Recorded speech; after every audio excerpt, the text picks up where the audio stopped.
first of all, very easy, simple question. Do you have any plans of a new music, new album coming out soon? Yes, I have an album that's supposed to be out in a few months. We're nearing completion now, in the final stages of production. So I'm very excited about that. Okay. What kind of album will it be? Is it similar to the last one, or do you? It's like a continuation of the last two albums, like the thought process that went into those albums. I'm still in that frame of mind, you know. I think like that still. So every topic I approach from a standpoint of logic, and I try to argue in favor of the side that nobody thinks, you know, and try to shed light on more angles than just the common one, that you empathize more with the people in the situations I describe. So it's exciting to be coming out with it, and I look forward to sharing the ideas and sparking some discussion, and that's what I do, basically, and I have new topics that I'm taking on, so I'm looking forward. Yeah, the dancehall scene is quite a man's world. So they say. How was it, and is it for you to be in that man's world as one of the onlyest female artists? Well, dancehall has more men than women, but I wouldn't say it's a man's world, because no matter how many men I run into, I've never felt intimidated by them. I've never felt like they offered any competition, so can't be their world if I'm so good at living in it and running it. Are you sometimes upset about guys who behave something like a macho or something? No, I'm amused. I think somebody who has to be macho all the time is really very insecure and just trying to find ways to compensate for the lacking that they feel inside of themselves. So I either feel sorry for them or I'm just amused. What do you think, in which social context is machismo formed, or that guys get like this? I really don't know. I've not been able to understand it. Because it's not a concept I grasp, really. I can't tell where it came from, because I wouldn't be able to ideologize that. I wouldn't be able to think of it, you know, and I don't know. I know where it could go, but I don't know where it's from. How do you mean where it can go? Well, it could go to hell for all I care. It really doesn't serve any society any good.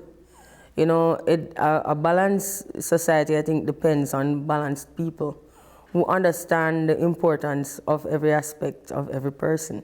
So it doesn't do any good to play up the masculinity of men and ignore the side that would have them empathize with women. It doesn't do any good, so it could go to hell. Yeah. I don't know where it's from, but it can go. Yeah, in your song, These Streets, you describe kind of the problems of relationships between men and women. Is that also part of the role assignment between men and women in Jamaica, what you're describing there, or? I don't know that there's any specific role, but I've noticed some trends that because of the same machismo, the men feel like it's their responsibility or their duty to stay on the road, or whether it's that they're hustling or they have a regular 9-to-5 job, then they spend more time on that and with their friends doing masculine things. And it's rather sad, because then the relationship fails and they wonder how that happened, but they never invested any time or effort in it. So I'm just basically saying, come home. Come on, think also about our feelings of the women. Yeah, come home, spend some time with us, consider us more often, and even if it doesn't make sense to you, still consider the possibility that it's important to me, and attach some importance to it because of this. You know, just come home. Mm-hmm. Yeah, in another song, in the song "Do You Still Care," you're talking about the issue of homophobia in Jamaica.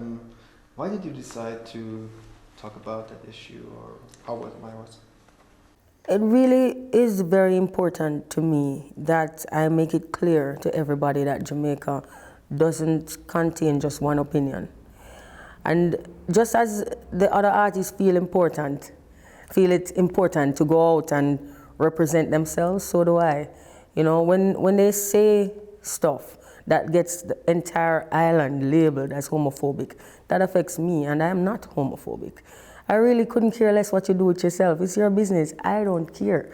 If you do something that's harmful and I can help to prevent it, then I will say this will harm you. But if it does no harm to you or to me, it's none of my business, really. It isn't.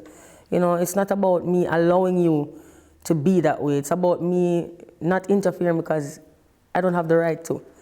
So it was very important for me to get up and speak, because I kept hearing people from outside of Jamaica describing Jamaicans, and especially the reggae musicians, as you know, homophobes, and as people who portray hatred and who propagate hatred. And that's not true. It's a very small group of people, and they shouldn't be allowed to represent an entire genre as big as reggae is. You know, so I have to speak. How have been the reactions to that song in Jamaica? It's been very good.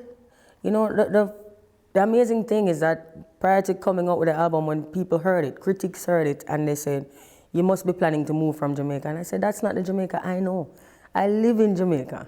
I know the place. I have gay friends who live in Jamaica. There are a lot of gay people living in Jamaica, and they don't get attacked. They live and go about their business normally like anybody else. And I don't know where all of this energy is coming from. So, you know, it's been accepted by straight people, by thugs. People come up to me in the ghetto and say, you know, I never thought of it like that. And I really appreciate you introducing another angle. And these are the people that I was told would not accept it, and they have. They really have. You know, they see the humanity in it, and they understand it for what it is, and they've accepted it. That's really great. In the song you describe how a boy gets educated by his mother to be a real man, no tears, he had to learn to survive.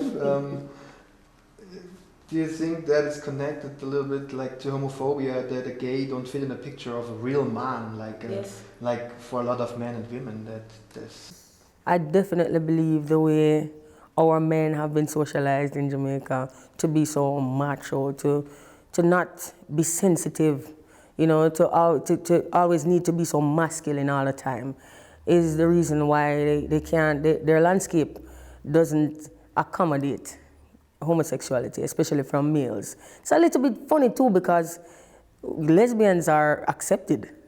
It's strange that there's such a big divide, you know. It's like there's homosexuality and then there's lesbians. Like, no, they're straight people and then they're gay people. And it's all the same.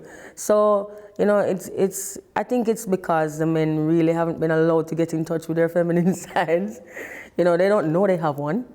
And it hasn't been allowed to grow. It hasn't been cultured. And so they can't, I guess they just really can't relate to it in other men. You know, it's sad, but it's true. Do you think a male dancehall artist could have written a song like this? Well, a male dancehall artist who has lived the way I have lived, and who has taken all the stances I have taken, who has expressed the opinions I have expressed, and been, you know, carrying out the kind of social activity that I have been carrying out, yes, they could do it. But you can't go from saying gays should die to saying, do you still care? It wouldn't work, you know, so maybe none of the present dancehall artists could say it, but a dancehall male could say it, yes. The organization Outrage is campaigning since 4 years against the artists who had offending tracks, the some of them. What do you think about the campaign, and do you see a change in the dancehall scene? No, and I don't see any change as a result of Outrage campaigning, and I don't know if Outrage is going about sensitizing people the right way. You know, fighting fire with fire only works for fires. You know, I don't think it's a good thing that someone attacks you and the way you go about retaliating is attacking their entire environment and trying to kill it, then the people who have been sympathetic and who have been understanding and supportive might just say, hey, I'm no longer going to support you either, because as a result of my neighbor doing something wrong, you're now penalizing me. When a show gets cancelled, even if there was somebody on it who was homophobic, the fact is there are other people on it, you know, and you're also messing with their economies. You're messing with the promoters. Not to mention that if a show is promoted in France and the venue has a capacity of 4,000 people and it's sold out, there are 4,000 people living in France in that particular area who agree with the homophobe. So the problem is deeper than just one guy who sings on a mic. It's much deeper. We have to re-socialize each other, all of us. It's not just one particular group. You know, it's important to me to re-socialize people because I want to live in a free world. I want to be able to do whatever the hell I think, even if it's stupid. It's my right.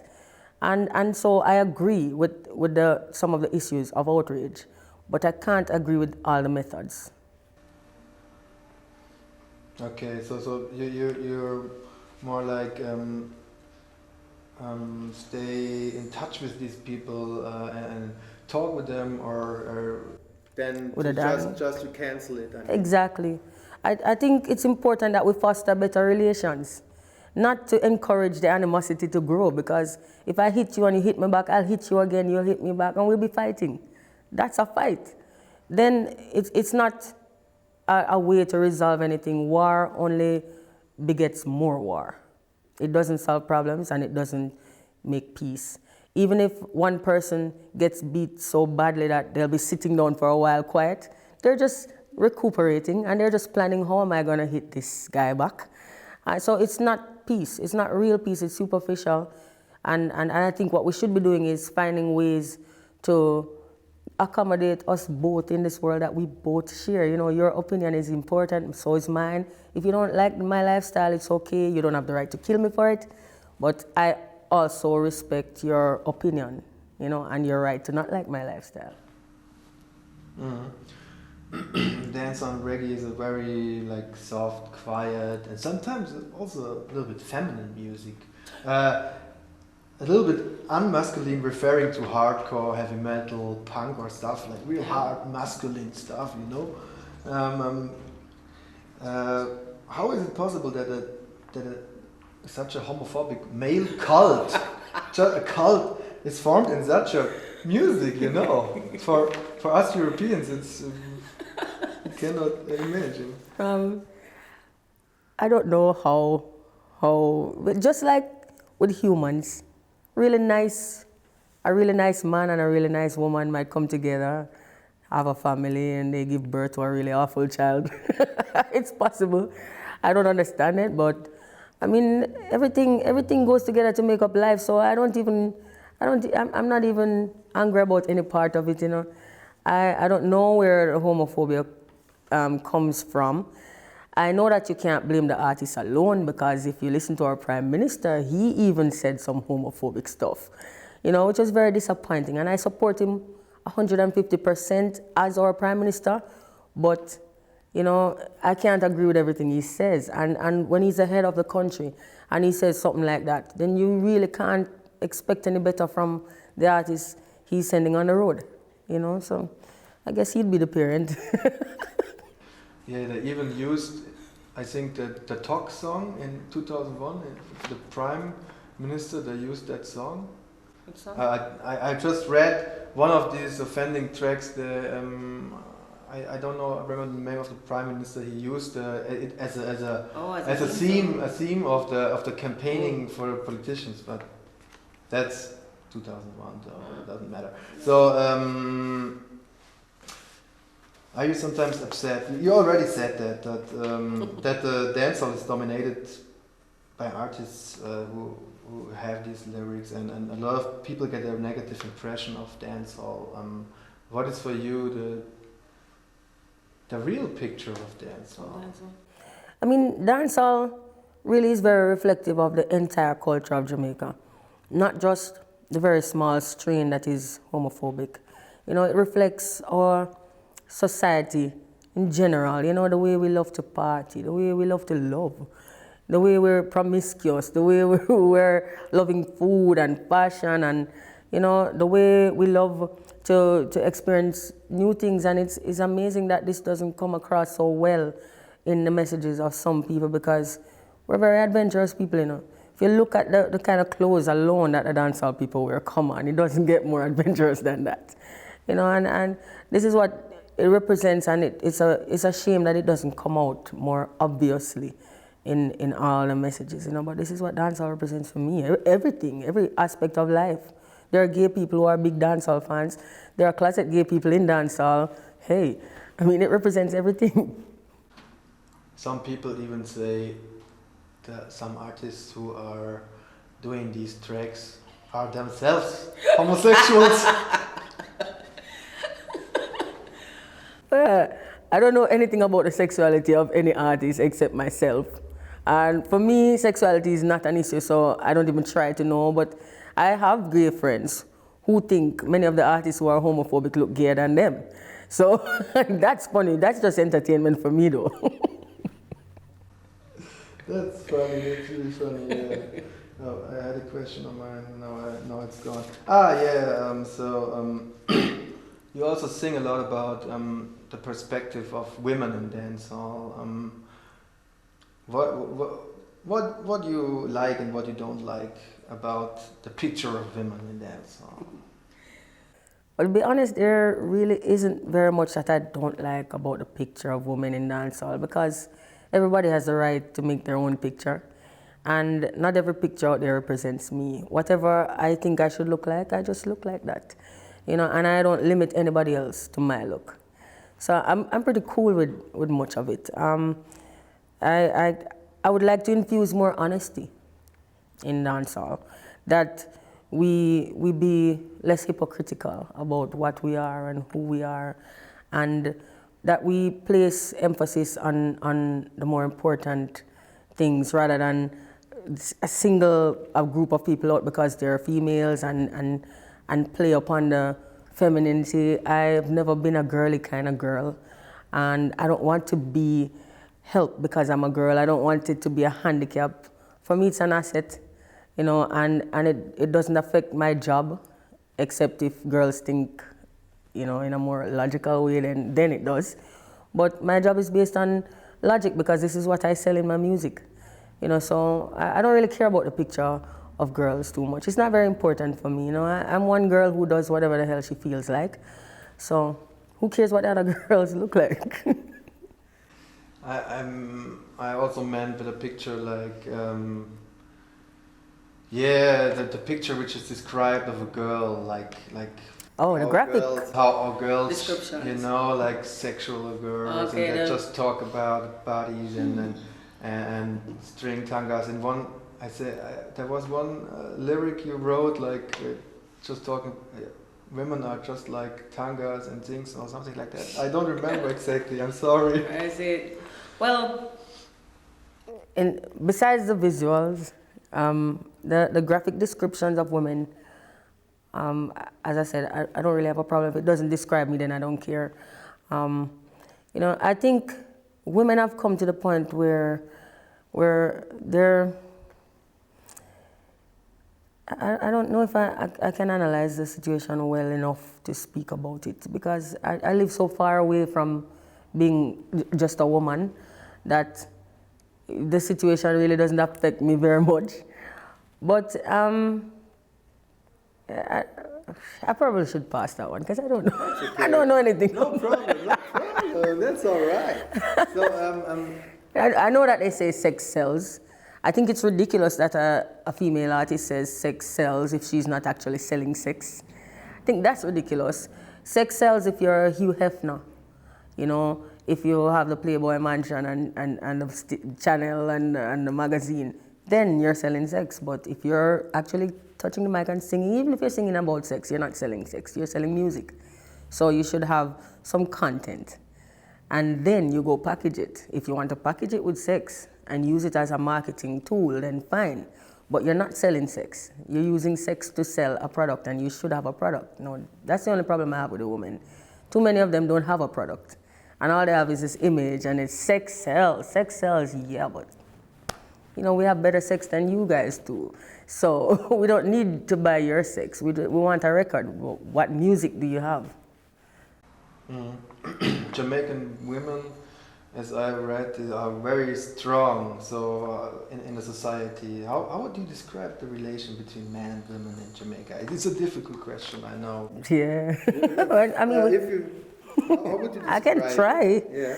We have a wide variety of personality types. So you have every kind of woman in Jamaica. You know, you have the typical airhead who just bobs her head and says yes to everything.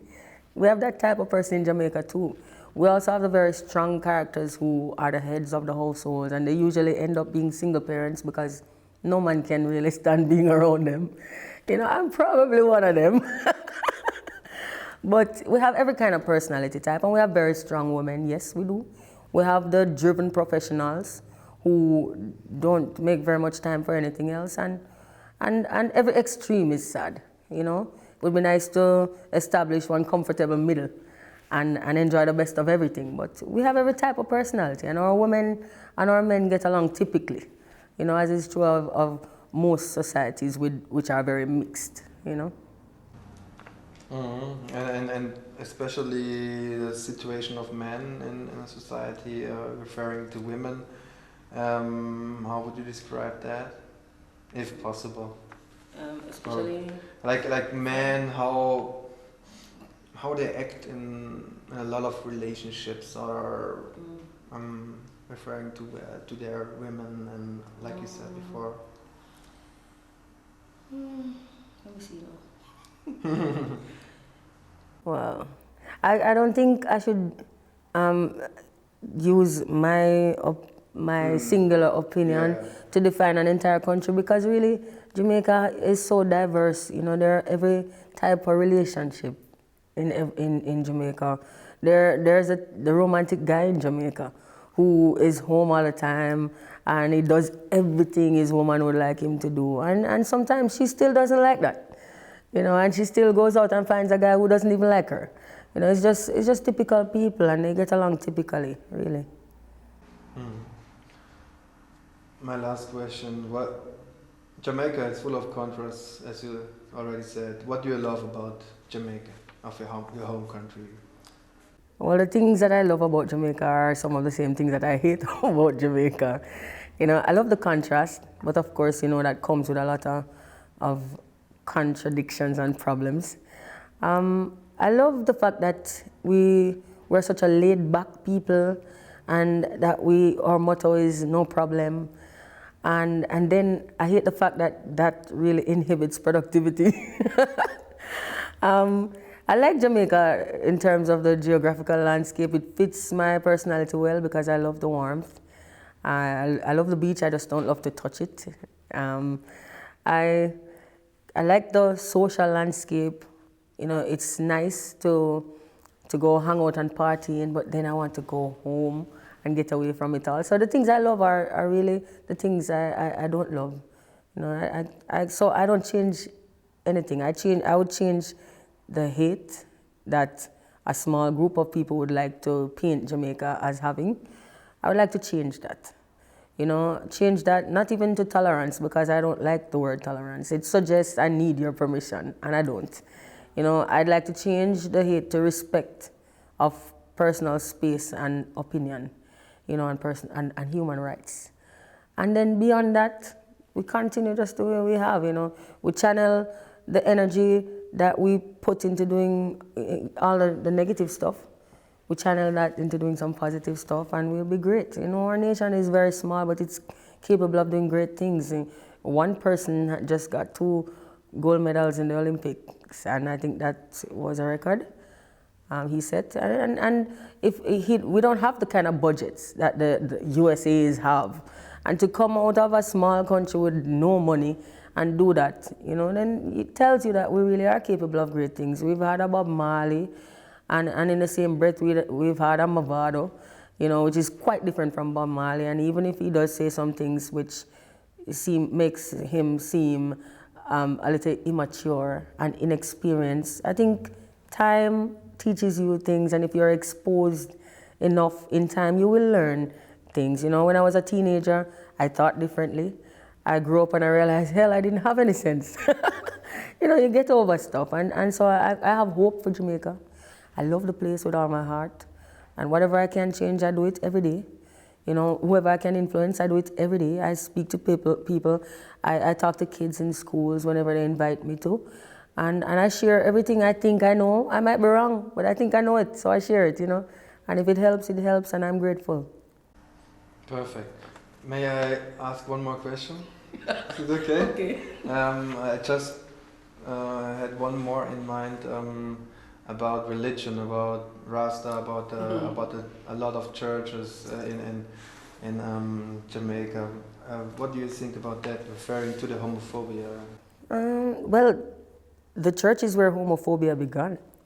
You know, if you look at the story of Lot, Lot's family was living in Sodom and Gomorrah, and the story is, it's a fabulous story, the Bible, but it really doesn't make very much sense. The story is that some angels were sent from God to visit Lot's family.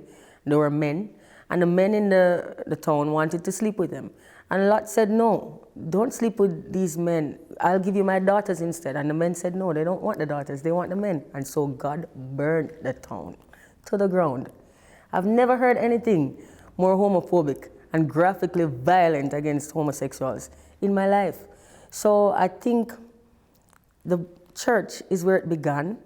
I wouldn't look to the church to solve that problem, because obviously they're never going to.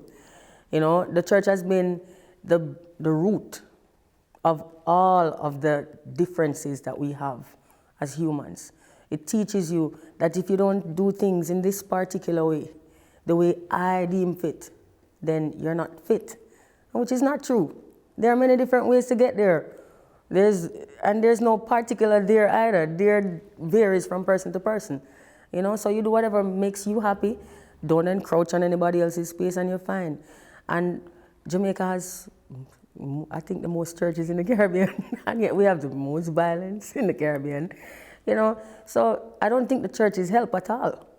You know, I think they take up too much space that they're not really expressing much value for, you know. And I hope I don't offend anyone when I say that, but statistically, logically, it doesn't make sense. You know, and if we start to acknowledge the problems, then we'll find solutions much quicker.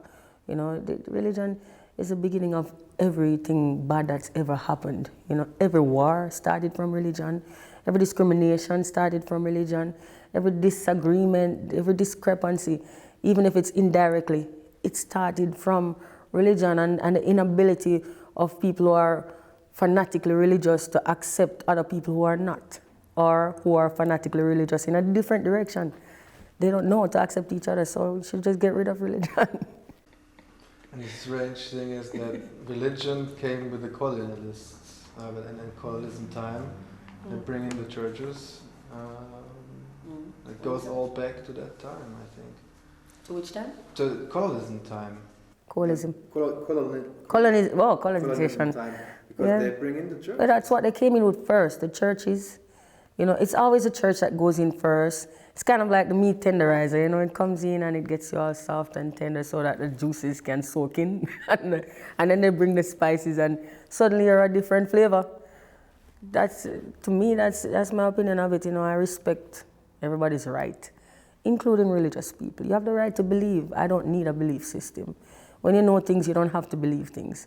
I know that doesn't make sense, so I don't believe in it, you know. But if you want to, fine.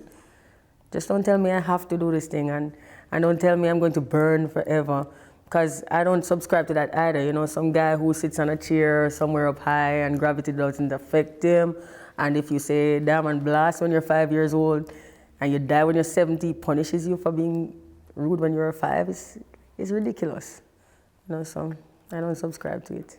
Yeah, and then also the sad thing is that Rasta is also going. It has a lot of good sides, you know. It started out really good, didn't it? And it started out good, but as with everything that is based on a lack of logic, it slowly digressed, and the good that it used to be is being eroded by the humans, the human quality of the humans who impose it in the first place. It's starting to do the same things like religion, you know, and basically it is another strain of religion, well, even though the Rastas don't call it that. But it's doing all the same things now. You know, in the 70s when I was at my grandparents' house, Rasta music couldn't be played in the house because they were straight-laced Anglican Christians. And that was devil music. Couldn't be played in the house. We couldn't be caught dead hanging out with Rastafarians. We'd be punished. You know, and they were really penalized. And then they got accepted, and then they became stylish, and then they started to penalize other people. It's like, can't subscribe to that kind of system, man. That's a good ending word, I think. I thank you very much for the interview. It was so great. No problem. Perfect. This, you know, for me it's very important. I'm very interested in Jamaica, and I don't want to show just, oh, they are homophobic. Yeah. You know? It's awful because Jamaica has a very big homosexual community. That's my right along. Okay. Huh? Yeah, please. Jamaica does. There's a large and growing homosexual community in Jamaica of professionals, successful people who are going about their daily business, not encroaching on anybody's space, just living. And they're not being attacked. They're not being attacked. I don't know why we've developed this bad image. You know, I understand how it came about, but I don't understand why. You know, because it's not real. When the people who seem to be the most homophobic, when they come in contact with a gay and out of the closet and not caring about it, gay record company executive who says, I'm going to sign you to my label and I will pay you this much money, they take it and they sign and they never say, oh, but you're gay, I don't want it. So then you don't have an issue with gay people.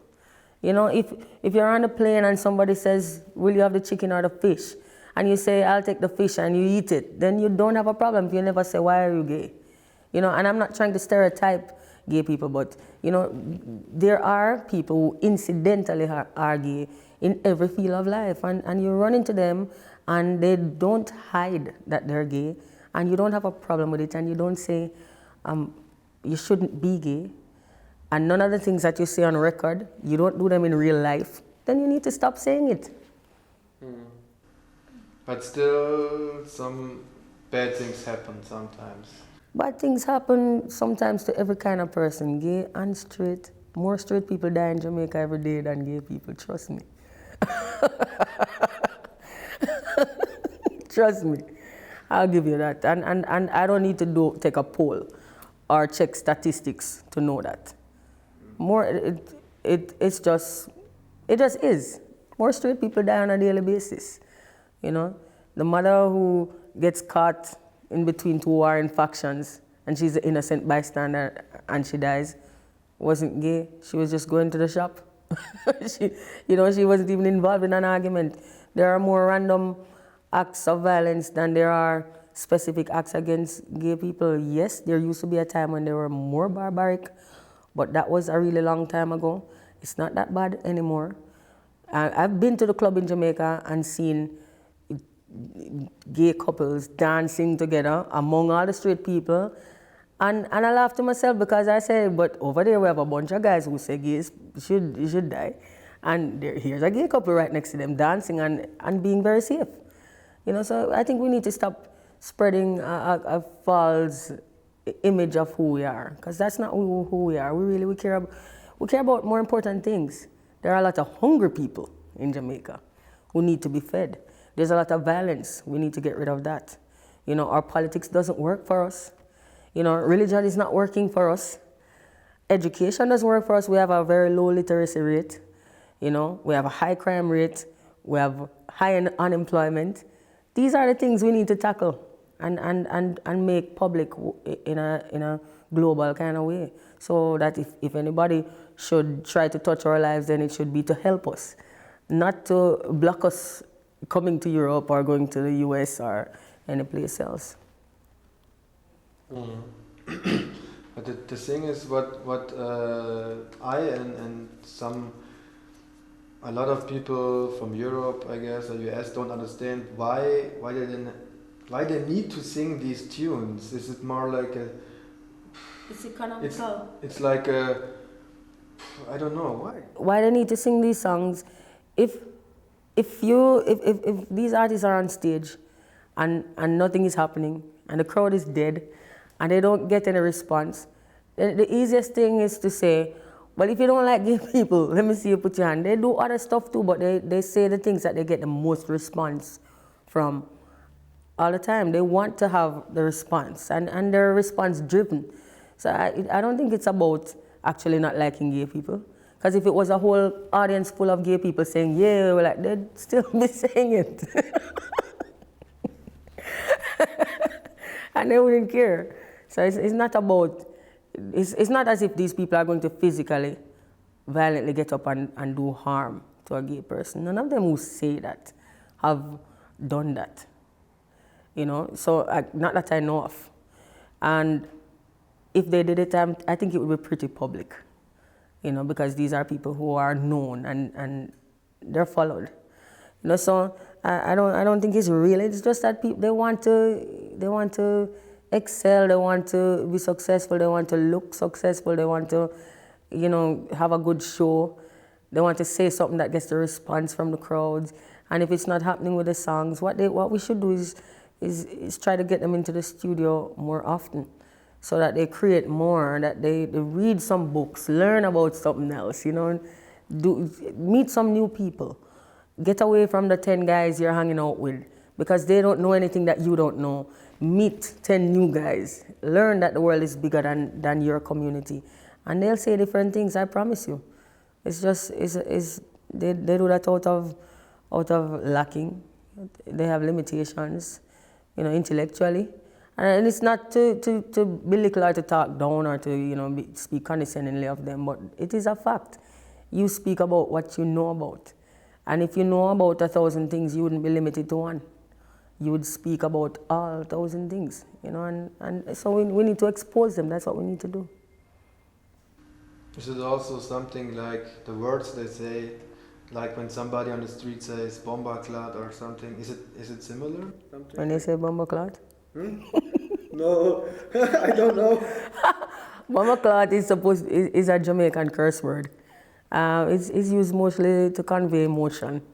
You know, the way you say it determines what it means. It doesn't have a specific meaning. You know, you just use it. It's a punctuation point, but it changes from sentence to sentence or from emotion to emotion. You know, so it's a different thing, a slightly different thing.